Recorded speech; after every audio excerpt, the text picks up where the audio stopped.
Hello friends, आज हम लोग डिस्कस कर रहे हैं सिस्टम मेंटेनेंस के लेक्चर नंबर 8 पर। और आज का डिस्कशन हम लोग का होगा मदरबोर्ड कंपोनेंट्स। मदरबोर्ड कंपोनेंट्स को अगर देखा जाए तो मदरबोर्ड में हम लोगों ने बहुत सारे इलेक्ट्रॉनिक कंपोनेंट अटैच किए हैं, और उन इलेक्ट्रॉनिक कंपोनेंट को अगर हम गौर से सेपरेट करने की कोशिश करें तो सेपरेशन हमारा अलग अलग 4-5 पॉइंट पर हो सकता है। सबसे पहले एक्सपेंशन स्लॉट्स, दूसरा हर मदरबोर्ड पर सीपीयू होगा, हर मदरबोर्ड पर मेमोरी के आर्किटेक्चर डिज़ाइन किए जाएंगे, मेमोरी हायरार्की बनाई जाएगी, मदरबोर्ड का अपना सेपरेट बायोस होता है और उस पर डिफरेंट सपोर्ट चिप्स होते हैं। सपोर्ट चिप कितने होते हैं वो सब डिस्कशन हम लोग पिछले क्लास में कर चुके हैं, लेकिन फिर भी हम यहाँ जानने की कोशिश करेंगे। तो सबसे पहला टर्म आता है एक्सपेंशन स्लॉट। ये बहुत ही इम्पॉर्टेंट है क्यों, बस बेस्ड आर्किटेक्चर जब भी हम डिज़ाइन करेंगे तो हमको एक्सपेंशन स्लॉट बनाने होंगे, और उस एक्सपेंशन स्लॉट की कैपेबिलिटी से ही ये पता चलेगा कि हमारा मदरबोर्ड कितने सारे डिवाइस को अटैच कर सकता है, कौन कौन से डिवाइस इस पर जोड़े जा सकते हैं। और इसके लिए सबसे पहले जरा सा देखा जाए कि एक्सपेंशन स्लॉट है क्या। तो इसमें कुछ पॉइंट हमने नोट किया है जिसको आप लोग नोट डाउन करेंगे, याद करेंगे कि this is long thin connector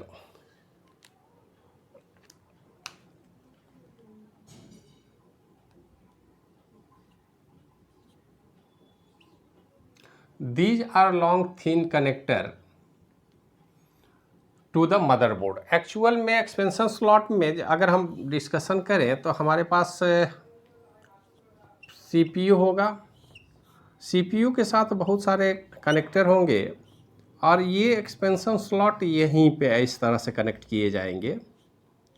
और ये जो बस है हमारा, ये बस हमारा कंट्रोल बस होगा। कंट्रोल बस का मतलब तो आप समझ ही रहे हैं कि इसमें एड्रेस बस भी है, डेटा बस भी है, सिस्टम बस भी है, कुछ पावर कनेक्शन भी इसके साथ अटैच किए जाते हैं, और मदरबोर्ड के जो सेपरेट डिवाइसेज हैं उनसे इसको अलग रखा जाता है। तो these are long thin connectors to the motherboard. Various expansion cards are connected to the motherboard. Actual में इस एक्सपेंशन स्लॉट का एक ही काम है कि इस एक्सपेंशन स्लॉट में दूसरे मदरबोर्ड के कनेक्टर को हम अटैच करते हैं, दूसरे डिवाइस को। अब बिना किसी टेक्निकली डिफ़िकल्टी के कनेक्ट करने का प्रोविज़न ही एक्सपेंशन स्लॉट है। एक्सपेंशन स्लॉट इस तरह से बनाए जाते हैं कि आप आसानी से बाहर से डिवाइस को कनेक्ट कर सके। पिछले मदरबोर्ड में हमने दिखाया भी था आपको एक्सपेंशन कार्ड। तो वो सारे एक्सपेंशन कार्ड इसी स्लॉट में लगाए जाएंगे, जब जैसा ज़रूरत होगा हम लगाएंगे। कोई ज़रूरी नहीं है कि एक्सपेंशन स्लॉट में अगर कार्ड नहीं लगाया जाए तो मदरबोर्ड काम नहीं करेगा। मदरबोर्ड बिल्कुल काम करेगा। अगर आपको ज़रूरत है, एक्सपेंशन की आवश्यकता है, तो उसमें कार्ड लगा के एक्सपेंड कर सकते हैं। नहीं ज़रूरत है, मदरबोर्ड इटसेल्फ सफिशिएंट है, वो कंप्लीट सिस्टम को फंक्शन में लाने के लिए और कंप्लीट काम करने में सक्षम होता है। मतलब जितने भी एसेंशियल कंपोनेंट है वो सारे मदरबोर्ड पर ही उपलब्ध होते हैं। एक्सपेंशन स्लॉट में अलग से जोड़ने की अब ज़रूरत नहीं है। ऐसा नहीं है कि एक्सपेंशन स्लॉट हम जोड़ेंगे तो मदरबोर्ड कंप्लीट होगा, ऐसा कुछ नहीं। हमको कहते हैं हमको अगर उसकी कैपेबिलिटी को बढ़ानी है, जैसे टेलीविज़न देखना हम चाहते हैं अपने कंप्यूटर में, स्वाभाविक है, तो टीवी ट्यूनर कार्ड आप लगा लीजिए, तो कार्ड मार्केट से लाइए, एक्सपेंशन स्लॉट में अटैच कर दीजिए। इंटरनेट कनेक्ट करना है हमको, मॉडेम कनेक्ट करना है, मॉडेम को जोड़ लीजिए। अदरवाइज अगर नहीं है तो ये अपने काम करने में सक्षम है। आज के मदरबोर्ड तो बहुत एडवांस हो गए हैं, उसमें कम से कम एक्सपेंशन कार्ड लगाने की ज़रूरत होती है। तो अलग अलग अब एक्सपेंशन स्लॉट जो है अलग अलग टाइप के भी होते हैं, उस पर ज़रा डिस्कशन करें कि expansion card connected to the data address control and power line through these slots. ये address bus, data bus, control bus या पावर कनेक्टर, जिससे एक्सपेंशन स्लॉट को हम पावर दें काम करने के लिए, वो सारे लाइन इसी कनेक्टर से जुड़े होते हैं। मतलब एक्सपेंशन स्लॉट में एक बार आप कनेक्शन कुछ भी जोड़ते हैं तो ये ध्यान में रखने की ज़रूरत है उसमें अलग से फिर कुछ ऐसा नहीं है कि कार्ड जोड़ने के बाद आपको कोई कहे कि इसमें पावर जोड़ दीजिए, पावर कनेक्ट कीजिए, तब वो काम करेगा। वो केवल कनेक्ट करना ही सफिशिएंट है। जितने भी नेसेसरी रिक्वायर्ड सिग्नल हैं, डेटा केबल है, वो सारे उसमें लगे हुए हैं। सिर्फ कार्ड को अटैच कीजिए, ऑटोमेटिकली वो कनेक्ट हो जाएंगे। Expansion slots are available in different bandwidth. अब देखिए अलग अलग टाइम में अलग अलग एक्सपेंशन स्लॉट बनाए गए और हर स्लॉट का अपना फीचर है। एक्चुअल में एक्सपेंशन स्लॉट में दो बातें हम ध्यान में रखते हैं कि जैसे जैसे मदरबोर्ड बढ़ा वैसे वैसे हमारे एक्सपेंशन स्लॉट भी बढ़ाए गए। कितने डिफरेंट टाइप के एक्सपेंशन स्लॉट है उसको आगे हम डिस्कस करेंगे इसी वीडियो में, तो इस बात को ध्यान में रखेंगे। Expansion slots available in different bandwidth. You can increase the data movement through the bus either बस width और by increasing the clock frequency. देखिए अब सवाल है कि जो भी यहाँ पर डेटा का मूवमेंट है, कोई भी एक्सटर्नल डिवाइस से आप जोड़ेंगे मदरबोर्ड के डेटा को, हम सिर्फ डेटा की बात करते हैं, एड्रेस तो फिक्स होता है, उसमें कोई बदलाव की बात नहीं है। लेकिन डेटा को बढ़ाने का हमारे पास दो तरीका है। या तो हम डेटा का जैसे 8 बिट को +8 करके 16 बिट बना लें,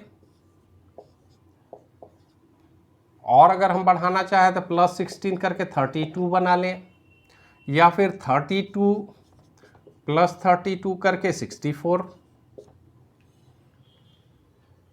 इसका मतलब है कि बस का विड्थ बढ़ा करके आप डेटा का कम्युनिकेशन बढ़ा सकते हैं।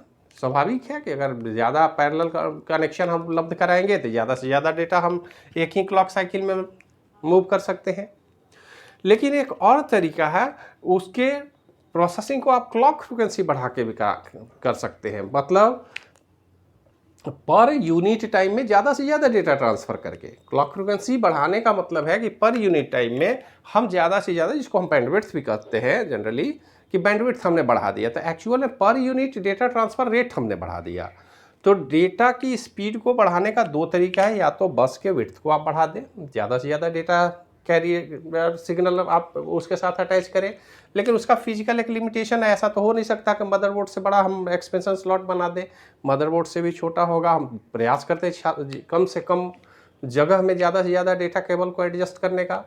लेकिन इसके साथ साथ हम चाहें तो क्लॉक फ्रिक्वेंसी बढ़ा करके भी, मतलब एक्सपेंशन स्लॉट अलग अलग डेटा विड्थ का भी है और अलग अलग फ्रिक्वेंसी का भी है, ताकि हम ज़्यादा से ज़्यादा का कम्युनिकेशन कर सके, हाई स्पीड कम्युनिकेशन हो। ऐसा नहीं हो कि हमारे सिस्टम का स्पीड कुछ अलग हो, हमारे एक्सपेंशन स्लॉट या एक्सटर्नल डिवाइस के स्पीड बहुत स्लो हो, तो फिर मैचिंग में प्रॉब्लम होता है, सिंक्रोनाइजेशन में प्रॉब्लम होती है, कम्युनिकेशन में प्रॉब्लम होती है। तो इसको ओवरकम करने के लिए दो तरीके हैं हमारे पास, या तो हम बस विड्थ को बढ़ा लें या फिर क्लॉक फ्रिक्वेंसी को बढ़ा लें। दोनों ही स्थिति में हमारा डेटा कम्युनिकेशन स्पीड बढ़ जाता है। With the development of motherboard, देखिए मदरबोर्ड तो एक बार बना नहीं, पहली बार मदरबोर्ड हमने 8088 के लिए बनाया, फिर प्रोसेसर को अपग्रेड किया, 286 आया तो उसके लिए मदरबोर्ड बनाया, 386 के लिए बनाया, 486 माइक्रो प्रोसेसर के लिए बनाया। उसके बाद फिर अलग अलग 486 में भी अलग अलग SX DX टाइप के प्रोसेसर हमने बनाए, हर प्रोसेसर के लिए हमने मदरबोर्ड बनाया। फिर पेंटियम सीरीज में आए, P1 P2 P3 Pentium MMX के लिए बनाया। इसके बाद फिर और अपग्रेड हमने किया, अब तो हम dual core 2 DO, quad core, hexa core, इस तरह से ऑक्टा कोर प्रोसेसर की बातें हो रही हैं। तो अलग अलग कोर बढ़ाने का मतलब है कि उनका कम्युनिकेशन लिंक को भी बढ़ाने की कोशिश हम करेंगे, तभी हमारा उसको बेनिफिट मिल पाएगा। तो जैसे जैसे हमने मदरबोर्ड की टेक्नोलॉजी को इम्प्रूव किया है, हमने एक्सपेंशन स्लॉट को भी डेवलप किया है। मतलब एक्सपेंशन स्लॉट जो 8088 में यूज किए जाते थे वो आज के डेट में नहीं यूज किए जाते हैं। अलग अलग टाइम में अलग अलग एक्सपेंशन स्लॉट बनाए गए, और इस एक्सपेंशन स्लॉट में कितने तरह के अब तक एक्सपेंशन स्लॉट बनाए गए हैं उस पर अब डिस्कशन हम शुरू करेंगे। पहले इसको हम मिटा लेते हैं और फिर से उस पर डिस्कशन शुरू करते हैं। तो इस पॉइंट को आप याद रखेंगे। आप सबसे पहले हर एक पॉइंट को नोट कर लें अपने नोटबुक में, ताकि आपको याद रखने में दिक्कत नहीं हो अदरवाइज आप वीडियो भी देख सकते हैं, लेकिन वीडियो देखने के बाद कुछ देर तक याद रहता है, फिर आप भूल जाते हैं। बेहतर हो कि इसको नोट डाउन कर लें, नोट कॉपी पर नोट कर लें, ताकि आपको आगे समझने पढ़ने के लिए कॉपी उपलब्ध हो और वहाँ से आप नोट कर सकते हैं। ठीक है, तो इसको मिटा करके फिर हम इस वीडियो को कंटिन्यू करते हैं।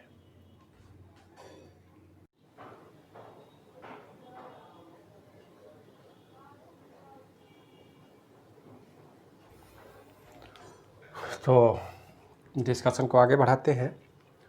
Depending on the technology the expansion slots बस कैन बी। देखिए, एक्सपेंशन स्लॉट बहुत सारे टाइप के बनाए गए। सबसे पहला हमारा जो डेवलपमेंट था उसमें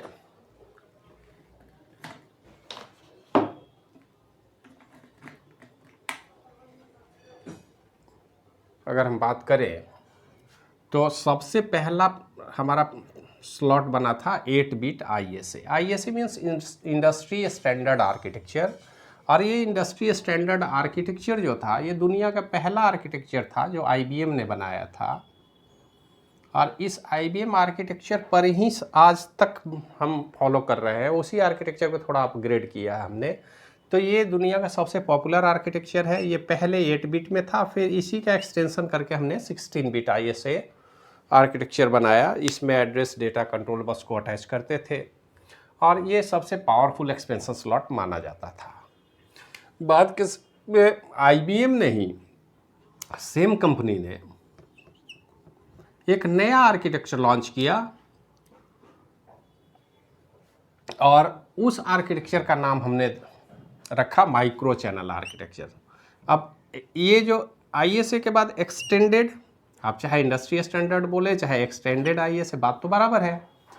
तो ये दोनों ही आर्किटेक्चर हमारे पास ISA के कॉम्पेटिबल है, और ये MCA आर्किटेक्चर जिसको हम माइक्रो चैनल आर्किटेक्चर बोलते हैं, ये माइक्रो चैनल आर्किटेक्चर कंप्लीट, यहाँ देख लीजिए हमने लिख रखा है हार्डवेयर इनकम्पेटेबल है। हार्डवेयर इनकम्पेटेबल कहने का मतलब है कि इस माइक्रो चैनल आर्किटेक्चर जो एक्सपेंशन स्लॉट है, इनके सारे केबल का अरेंजमेंट, कंपेटेबिलिटी और इनकम्पेटेबिलिटी का मतलब क्या है ज़रा सा देख लीजिए। कि मान लेते हैं हमारे पास, छोटा सा एग्जांपल दे, यहाँ पर हमारा डेटा बस है, यहाँ पर हमारा एड्रेस है, और यहाँ पे कंट्रोल है। इस बात को गौर से देख लीजिए। मान लेते हैं यहाँ 0 से हम चल रहे हैं, यहाँ 7 तक है, ये 9 to 20 है, ये 21 to 24 है।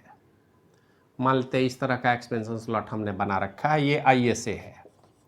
तो इसमें जो भी एक्सटेंशन होगा इसमें इस कॉम्पेटिबिलिटी को छेड़छाड़ हम नहीं करेंगे। इसके बाद जो भी इसमें एक्सपेंशन भी होगा तो इसको हम बढ़ाएंगे तो ज़रूर, लेकिन ये जो व्यवस्था है हमारा, इसमें कोई गड़बड़ी नहीं होगी। 0, 7, 9, 20, 21, 24 इस तरह से चलेगा। लेकिन यदि हम बात करें एक्सटेंशन की, तो एक्सटेंशन हम साइड में कर लेंगे। ये अगर 8 बिट है तो ये 16 बिट हम बना लेंगे। लेकिन MCA आर्किटेक्चर क्या कहता है कि अगर हम MCA की बात करें तो यहाँ 0 to अगर हम 7 की बात करें, यहाँ पर हमने पहले डेटा लगा रखा था, इसकी जगह पर हम एड्रेस दे देंगे, यहाँ पर हम डेटा लगा देंगे, ये इधर हमारा कंट्रोल हो जाएगा। अब आप सोचिए कि एड्रेस, डेटा और कंट्रोल बस, इनके पोजीशन और इनके पोजीशन में अंतर है। यहाँ पर हमने डेटा रखा है, यहाँ पे हमने एड्रेस रखा है। इसको बोलते हैं इनकम्पेटेबल। इनकम्पेटेबल का सीधा मतलब हो गया कि इसके लिए बनाए गए एक्सपेंशन स्लॉट को किसी भी सूरत में आप ISA में अटैच नहीं कर सकते, या ISA के किसी आर्किटेक्चर को MCA में अटैच नहीं कर सकते। इसलिए इसको बोल रहे हैं हार्डवेयर इनकम्पेटेबल। तब आप समझ गए इनकम्पेटेबिलिटी का मतलब क्या है। तो माइक्रो चैनल आर्किटेक्चर जो हमारे एक्सपेंशन स्लॉट बनाया, बस बनाया, उस बस में कभी भी हम ISA स्लॉट के किसी भी डिवाइस को अटैच नहीं कर सकते, कंप्लीटली हार्डवेयर इनकम्पेटेबल है। इसमें लगाए गए सारे कंट्रोल, सारे एक्सटेंशन स्लॉट, मदरबोर्ड की डिज़ाइन, मतलब कोई भी इसके हार्डवेयर को इससे या इस आर्किटेक्चर के हार्डवेयर को MCA के आर्किटेक्चर में कभी भी हम इम्प्लीमेंट करने का, अटैच करने की कोशिश नहीं करेंगे, अदरवाइज माल फंक्शन हो गए, हो सकता है हार्डवेयर डिवाइस ही हमारा ख़राब हो जाए, प्रॉपर काम नहीं हो। तो इस तरह की गलती हमें कभी नहीं करनी होगी। हम ये मान के चलते हैं कि MCA आर्किटेक्चर पर बनाए गए कंप्यूटर के हार्डवेयर ISA आर्किटेक्चर या EISA आर्किटेक्चर पर बनाए गए हार्डवेयर बिल्कुल एक दूसरे से अलग हैं, सेपरेट हैं, उनका एक दूसरे की टेक्नोलॉजी से भी कुछ लेना देना नहीं है। ये अलग बात है कि प्रोसेस वहाँ भी होगी, प्रोसेस यहाँ भी होगी, लेकिन इनके डिवाइस बिल्कुल अलग अलग क्वालिटी के होंगे, अलग अलग एड्रेस डेटा बस, कंट्रोल बस को हैंडल करने के लिए बनाए जाएंगे, अलग अलग बस विड्थ होगा, अलग बैंड विड्थ होगा और कंप्लीटली डिफरेंट होंगे। इसके बाद बीजा local bus, video electronics standard association की हम बात करें तो ये 80486 प्रोसेसर के ज़माने में आया। 486 माइक्रो प्रोसेसर के समय में लॉन्च किया गया। ये ज़्यादा दिन पॉपुलर नहीं हुआ। इसका फुल फॉर्म आप peripheral component video electronics standard association की बात हम कर रहे हैं। और उसके बाद नया टेक्नोलॉजी आ गया PCI आने के बाद ये आर्किटेक्चर हमारे ओल्डेस्ट होते गए। अब हम ज़्यादातर ध्यान PCI पर दिए। पेरिफेरल कंपोनेंट इंटरकनेक्ट मॉडल है ये, और इसमें भी दो तरह के मॉडल आए। एक तो पैरेलल जो है स्टैंडर्ड PCI है, PCI लोकल बस उसको हमने कहा, और एक है PCI एक्सप्रेस बस। एक्सप्रेस बस PCIe, इसको बोलते हैं हाई स्पीड कनेक्टर। ये सीरियल कनेक्शन के लिए है। अक्सर 33 Mbps तक डेटा कम्युनिकेट करते थे, जबकि यहाँ पर हम 100 Mbps पर डेटा इनका कनेक्शन होता था। तो आप समझ सकते हैं कि उससे फास्ट हो गया, और ये सबसे ज़्यादा पॉपुलर हुआ। आज के डेट में हम PCI एक्सप्रेस बस ही नए एडवांस मदरबोर्ड पर देखते हैं। और एक नया टेक्नोलॉजी आया है ग्राफिक्स। आज के डेट में हमारा requirement high speed business model का है, high speed resolution 3D graphics की हम बात करते हैं। तो इस तरह के ग्राफिक्स को अगर हमको प्रोसेस करना है तो एक्सीलरेटेड ग्राफिक्स पोर्ट हमने 3D ग्राफिक्स के लिए लगाया है AGP बस। तो आज के मदरबोर्ड पर जनरली हमको मिलेंगे PCI एक्सप्रेस और AGP बस। और इस बस आर्किटेक्चर पर जितने भी चाहे 3i प्रोसेसर की 5 हो, 5i या 3i नहीं लिख करके हम लिखते हैं इसको i3, i5, i7, ये जितने भी प्रोसेसर हैं जो quad core, hexa core, octa core concept पर काम कर रहे हैं, इस मदरबोर्ड में आज के डेट में हम ज़्यादातर PCI एक्सप्रेस बस, AGP बस का इस्तेमाल करते हैं। इसमें हाई स्पीड डेटा कम्युनिकेशन है, कंप्यूटर हमारा फास्ट है, बहुत तेज़ी से प्रोसेसिंग हो सकता है। हम वीडियो गेम, वीडियो कम्युनिकेशन, ये सब कुछ संभव हो पाया है PCI AGP बस के कारण। तो आप समझ सकते हैं किस तरह से धीरे धीरे डेवलप करके हम आज की टेक्नोलॉजी तक आ गए। पहले हमने ISA बनाया, फिर 16 बिट ISA बनाया, एक्सटेंडेड ISA बनाया 16 बिट 32 बिट में, फिर उसके बाद MCA आर्किटेक्चर लॉन्च किया, वीजा पर आए हम, PCI लोकल बस पर आए, अब PCI एक्सप्रेस या AGP बस का इस्तेमाल करते हैं। और इसी तरह से अलग अलग एक्सपेंशन स्लॉट हैं जो अभी तात्कालिक तौर पर हम PCI एक्सप्रेस या AGP बस की बात करते हैं। और हम जितने भी मदरबोर्ड अभी हम यूज कर रहे हैं उस पर यही दोनों एक्सपेंशन स्लॉट लगेंगे। तो ये डिफरेंट एक्सपेंशन स्लॉट पर डिस्कशन हमने किया जो हर मदरबोर्ड पर आपको देखने को मिलेंगे। मदरबोर्ड किसी भी कंपनी का लें, कुछ भी लें, उसमें इसी में से कोई ना कोई एक्सपेंशन स्लॉट या बस होगा। आप उसके डिटेल में देख सकते हैं, टेक्निकल डिटेल में ये बताया जाएगा कि कौन कौन सा बस हमने अपने मदरबोर्ड पर लगाया है। इसके आधार पर आप डिसाइड कर सकते हैं मदरबोर्ड की क्वालिटी क्या होगी, उसका कैसे यूज करेंगे। तो आज के वीडियो में इतना ही। Thank you.